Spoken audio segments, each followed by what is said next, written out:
Oi, meninos. A atividade de matemática de hoje, ela não vai ser tão novidade para vocês. Vocês já aprenderam esse conteúdo, tá? Então vai ser mais que uma revisão. A gente vai fazer a atividade 37 na página 70, tá bom? Divisão de números naturais, nomenclatura e noções gerais. Então aqui, ó, o estudo sobre a divisão não deve ser novidade para você que já está no quinto ano. Mesmo assim, retomaremos as ideias principais desde o início, para que você possa revisar alguns conceitos básicos e sentir bastante segurança em seus estudos. Então, a gente vai ver algumas situações e ver como que elas são resolvidas, tá bom? Então, ó, Gabriel, ele tinha o hábito de guardar as moedas de R$ 1 que sobravam de troco. Ele tinha ao todo 50 moedas guardadas. Próximo de sua casa havia uma banca de revistas, uma padaria, uma pequena loja de roupas, um açougue e uma manicure. Ele resolveu trocar suas moedas nesses 5 locais, facilitando o troco para os comerciantes. Nesse caso, em cada local ele trocou 10 moedas por uma única cédula de R$ 10. Para concluir esse fato, ele dividiu 50 por 5. 50 dividido por 5 é igual a 10. O sinal de divisão ele pode ser tanto esses dois pontinhos, quanto dois pontinhos com um tracinho no meio, tá bom? Então pode ser tanto esse quanto esse. Concluímos que 10 é o resultado dessa divisão pelo fato de que 5 vezes 10 é 50. Então, ó, 50 dividido por 5 são 10, pois 5 vezes 10 é 50, tá bom? Nessa situação, a divisão tem relação com a divisão de uma quantidade em partes iguais. Então, não tive dificuldades para realizar aqui, porque são partes iguais. Eu tenho 5 partes de 10 moedas que dão R$ 50, ok? Então, quando eu tenho valores fechados, que são a mesma quantidade de partes iguais, é mais fácil calcular, dá até para fazer de cabeça, né? Já aqui na situação 2, é diferente. Vamos ver.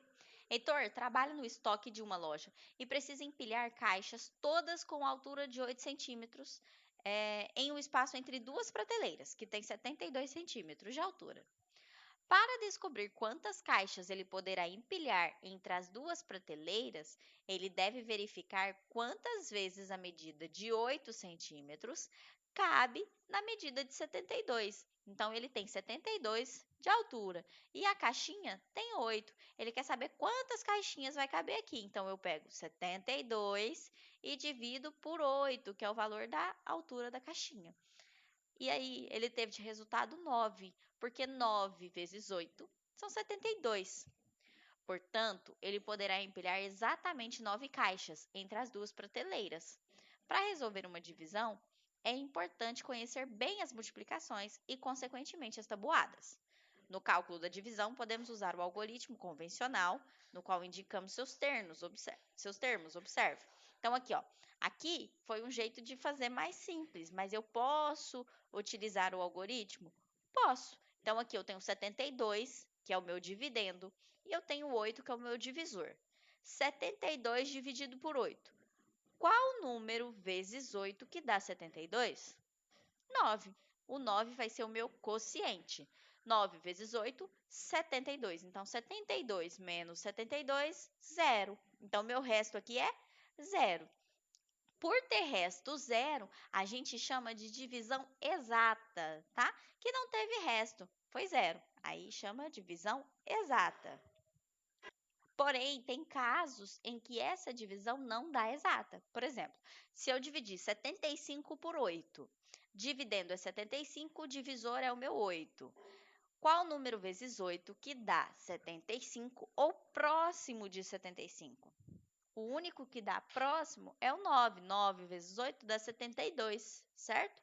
Então, 75 menos 72 vai dar 3. Então, meu resto aqui vai ser 3. Como o meu resto é diferente de zero, a divisão é chamada de não exata. Ela não é exata. Não deu zero aqui no final. Sobrou um resto, tá? Em uma divisão, o resto deve ser sempre menor que o divisor. Então, sempre esse resto é menor do que o divisor, tá bom? Se ele for maior, sua divisão está errada. Aí você tem que fazer novamente, ok? Agora vocês vão resolver os exercícios de aplicação e os propósitos, tá bom? Amanhã a gente vai fazer a correção de todos. Qualquer dúvida, pode chamar a tia.